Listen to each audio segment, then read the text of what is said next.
सीमा, तुम्हें कितनी बार बताया है, मेरे तैयार होने से पहले मेरा नाश्ता तैयार हो जाना चाहिए। शादी के 25 सालों बाद भी मुझे क्यों बार बार एक ही बात बतानी पड़ती है। सीमा, तुम्हें क्या है, तुम तो आराम से घर पर रहोगी, मुझे काम पर जाना पड़ता है। तुम हो कि हमेशा बेवकूफ़ की जैसी हरकत करती रहती हो। अगर यह तुम जानबूझकर करती हो तो याद रखना, मुझसे बुरा कोई नहीं होगा। आज भी शेखर का पारा चढ़ा हुआ था। इन कटु शब्दों में अपना गुस्सा उतारते हुए, गीला तौलिया कुर्सी पर फेंकते हुए शेखर गुस्से से सीमा की तरफ देखने लगा। सीमा के लिए शेखर का यह बेवजह का गुस्सा कोई नई बात नहीं थी। वह महीने में 3-4 बार ऐसे ही सीमा पर बरस पड़ता था। पहले पहले सीमा उसका विरोध किया करती थी, लेकिन जब कई सालों से घर में कोई बदलाव नहीं दिखा तो सीमा ने खुद को ही बदल दिया। अब शेखर की कुछ भी कहने से सीमा को कोई फर्क नहीं पड़ता था। शेखर की हर बात वो चुपचाप सिर नीचे झुकाकर सुन लेती थी। शादी के 5 साल तक सीमा ने पूरी कोशिश की थी कि शेखर को बदला जाए, लेकिन फालतू का गुस्सा करना और बाद में सीमा को भला बुरा कहना, ये उसकी आदत बन गई थी। कोई भी वाद विवाद होता तो शेखर सीधा सीमा को बोलता, अगर मैं तुम्हें अच्छा नहीं लगता तो क्यों नहीं चली जाती अपने मायके, क्यों रहती हो मेरे साथ। इतना सब कुछ होने के बाद भी सीमा ससुराल में रहती थी, क्योंकि उसे अपनी बेटी की फिक्र थी। वह जाती भी तो कहाँ, अपने बूढ़े हो चुके माँ बाप को इस उम्र में परेशान नहीं करना चाहती थी। समाज और लोग क्या कहेंगे, यह भी तो उसे देखना था कि वह इतनी पढ़ी लिखी भी तो नहीं थी कि खुद जाकर कोई नौकरी कर सके और अपना और अपनी बेटी का पालन पोषण कर सके। सीमा को अपनी फिक्र नहीं थी, उसको फिक्र थी तो बस अपनी शादी लायक हो रही बेटी की।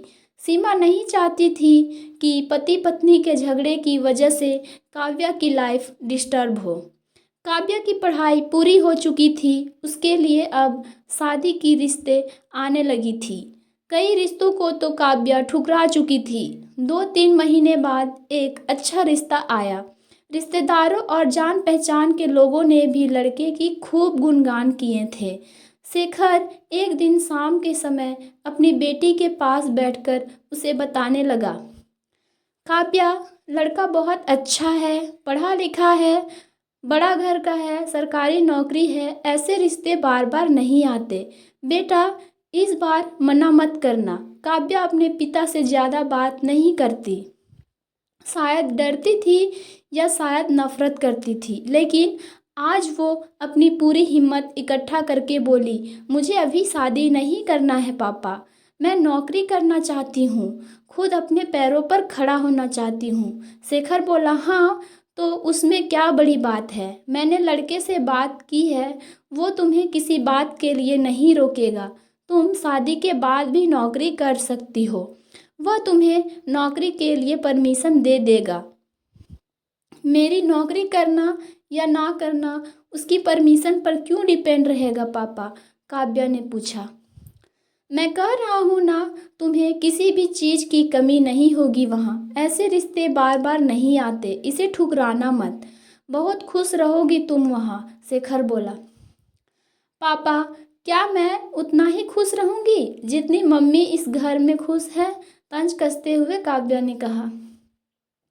आज तुम्हारी जुबान ज़्यादा नहीं चल रही है, पापा से ऐसी बातें करते हैं। शेखर की आंखें गुस्सा से लाल हो गई। पापा, मुझे शादी ही नहीं करनी है, क्योंकि शादी के बाद अगर वह लड़का आपके जैसा निकला तो मैं क्या करूँगी। मुझे आपके जैसा जीवन साथी नहीं चाहिए जो बिना बात की हमेशा चिल्लाए। मुझे कुछ भी अपनी पसंद का करना हो तो 10 बार सोचना पड़े कि कहीं वो नाराज़ ना हो जाए। मेरी तबीयत कैसी भी हो उसे कोई परवाह ना हो, रोटी थोड़ी सी मोटी बन जाए तो घर सर पे उठा लेना, उसकी चेकबुक ना मिले तो भी मेरा ही दोष निकाले और हर छोटी मोटी बात पर मुझे मायके जाने के लिए कहे। काव्या ने अपना दिल खाली करते हुए पापा से सब कह दिया। शेखर का गुस्सा सातवें आसमान पर था, लेकिन उसके मुंह से कुछ नहीं फूट रहा था। वो काव्या की बातें सुन रहा था। काव्या उतना ही बोलकर चुप नहीं हुई। आज पहली बार वह अपने पापा के सामने इतना कुछ बोल रही थी। पापा, आपने माँ के साथ हमेशा गलत व्यवहार किया। अपने आप का गुस्सा बिना सोचे समझे माँ पर उतार देते। कभी इस बात की परवाह भी नहीं करते कि उन्हें कैसा लगता होगा। आपकी बातें सुन सुनकर माँ ने अपनी सारी इच्छाएं खो दिया। शेखर आज पहली बार अपनी बर्ताव को महसूस कर रहा था। वो इतना ही बोल पाया, जो तुम्हारा मन है वो करो। मैं तो इतना बुरा हूँ, वह मुझे आज पता चला।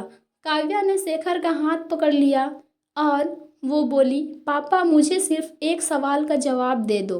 क्या आप चाहेंगे कि मेरा पति भी आपके जैसा ही हो? अगर आपका जवाब हाँ है तो कर दीजिए मेरा रिश्ता आज ही, और ना है तो मुझे आत्मनिर्भर बनने दीजिए।